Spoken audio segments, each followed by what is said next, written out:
آج بے دینی کے ماحول میں جہاں بے پردگی کی وجہ سے بہت ساری خرابیاں پیدا ہو رہی ہیں، وہیں کچھ خرابی ایسی ہوتی ہیں کہ گھریلو زندگی میں، گھر کے ماحول میں ان کی وجہ سے بے پردگی کا سبب بننا ہوتا ہے، اور کچھ رشتے ایسے ختم ہوتے ہیں کہ جو زندگی بھر پھر قائم نہیں ہو سکتے۔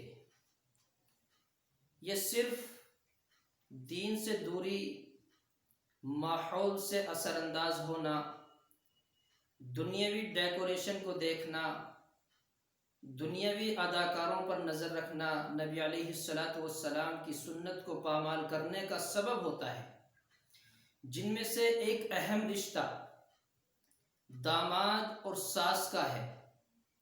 اتنا پیچیدہ اور اتنا باریک مسئلہ ہے کہ اگر ہم غور کریں تو زندگی بھر اس مسئلے کو سمجھیں گے اور یاد رکھیں گے۔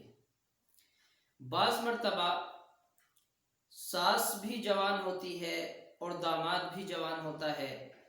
ساس اس کو اپنا بیٹا سمجھتی ہے کہ جس طرح یہ میری بیٹی ہے، یہ میرا بیٹا ہے، بیٹے کا درجہ دیتی ہے، تو اس درجے کی وجہ سے کبھی کبھی داماد ساس کی بدنی خدمت کرنے لگتا ہے، یا ساس داماد کو سینے سے لگا لیتی ہے، بوسہ دیتی ہے، یا اپنے پاس بٹھا لیتی ہے بیٹے کا درجہ دیتے ہوئے۔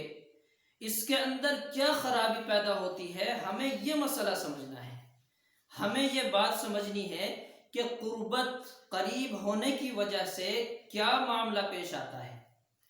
شیطان انسانی دشمن ہے۔ اللہ تبارک و تعالی سے اس نے مہلت مانگی کہ مجھے مہلت دو کہ بنی آدم کو میں گناہوں میں ملوث رکھوں۔ یہ اتنا اہم مسئلہ ہے کہ اگر ساس یا داماد دونوں میں سے کسی ایک کے دل میں خواہش یا شہوت ہو گئی، صرف دل میں، دماغ میں یہ بات آئی، اور دونوں میں سے کسی ایک نے شہوت کے ساتھ چھو دیا، ہاتھ لگا دیا، فرض کیجئے کہ بدنی خدمت کرنے لگا، ساس کے پیر دبانے لگا، سر دبانے لگا، تو اس وجہ سے اگر دل میں، فریقین میں سے کسی ایک کے دل میں شہوت کا ابھارا ہوا، دل میں خیال آ گیا، شہوت کی نظر سے اگر چھو دیا، تو اس کی بیٹی ہمیشہ کے لیے اس پر حرام ہے۔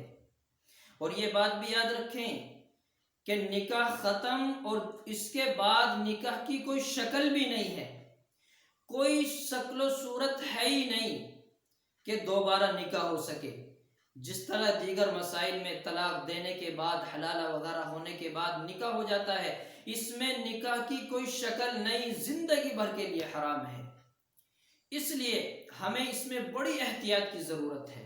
ہرگز ایسی جگہوں سے بچے کہ جہاں ساس اور داماد تنہا ہوں، تنہائی سے بچے، کیونکہ شیطان تیسرا ہوتا ہے جو انسان کو گناہ پر ابھارتا ہے۔ اس لیے ان چیزوں سے بچے، احتیاط کریں۔